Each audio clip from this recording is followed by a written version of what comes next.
A wani tsohon lokaci da mutane ba su cika fita da daddare ba, akwai wani ƙauye mai suna Ƙofar Duhu. Ƙauyen yana kusa da wani tafki mai zurfi wadda ruwa yake baƙi kamar dare. Mutanen ƙauyen suna cewa wannan tafkin ba mutum bane, akwai wani abu mai rayuwa a cikinsa. Tun ƙarni da ƙarni an haramta ma kowa zuwa tafkin da daddare, amma kamar yadda aka saba akwai wani matashi mai suna Jamil wadda bai yadda da irin waɗannan maganganu ba. Yakan yi dariya idan an bashi labari cewa akwai aljanu ko wata halitta a cikin tafkin. Wata rana a wani lokaci da rana ta kusa faɗuwa, Jamil ya yi gardama da abokansa ya rantse cewa zai je tafkin da daddare ya dawo da wani abu daga kan domin ya tabbatar musu cewa karya ne. Da dare yayi sai ya ɗauki fitila ya nufi tafkin shi kaɗai. Iska tana busawa a hankali, bishiyu suna motsi kamar suna magana. Duk da haka Jamil bai tsaya ba. Da ya isa bakin tafkin sai ya lura da wani abu, ruwan tafkin baya motsi ko kaɗan. Ko iska ta kaɗa ruwan kamar dutse yake.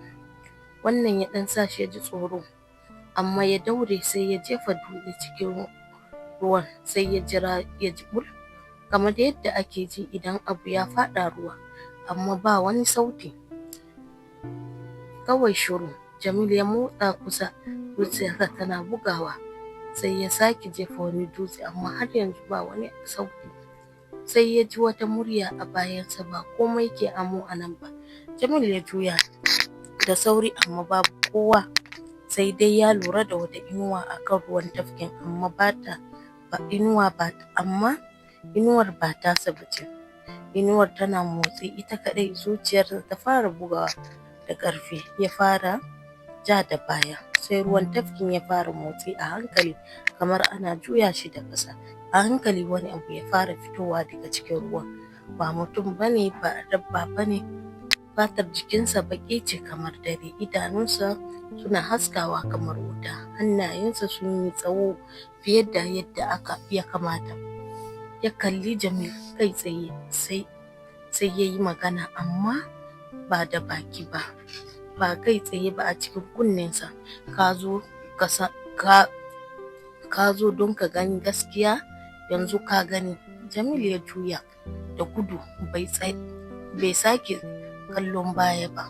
Yana gudu cikin daji, yana ji kamar wani abu yana binsa. Yana gudu sai ya ji sahu a bayansa, amma sahun bai yi kama da na mutum ba, kamar ana jawo wani abu mai nauyi a kansa. Sai ya yi kuskure ya waiga baya.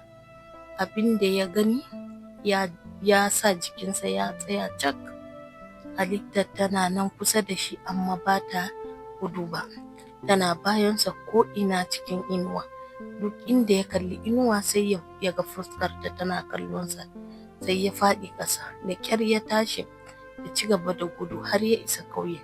Da ya iso ya buge ƙofar gidansu da ƙarfi, yana kuka. Iyayensa suka buɗe ƙofa, suka ga halin da yake ciki.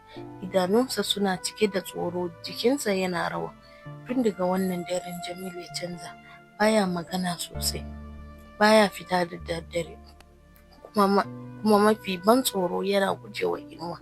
Mutane suka fara lura da duk lokacin da dare yayi, Jamil zai zauna a tsakiyar gida idan babu inuwa.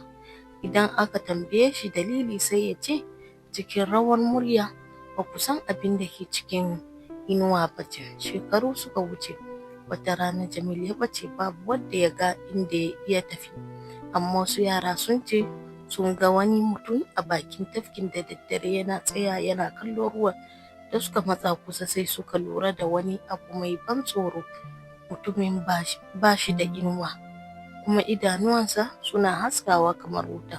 Tun daga wannan rana aka fara jin wata murya a bakin tafkin da daddare, zo ka ga gaskiya. Mutane suka daina kusantar wurin gaba ɗaya, amma har yanzu wasu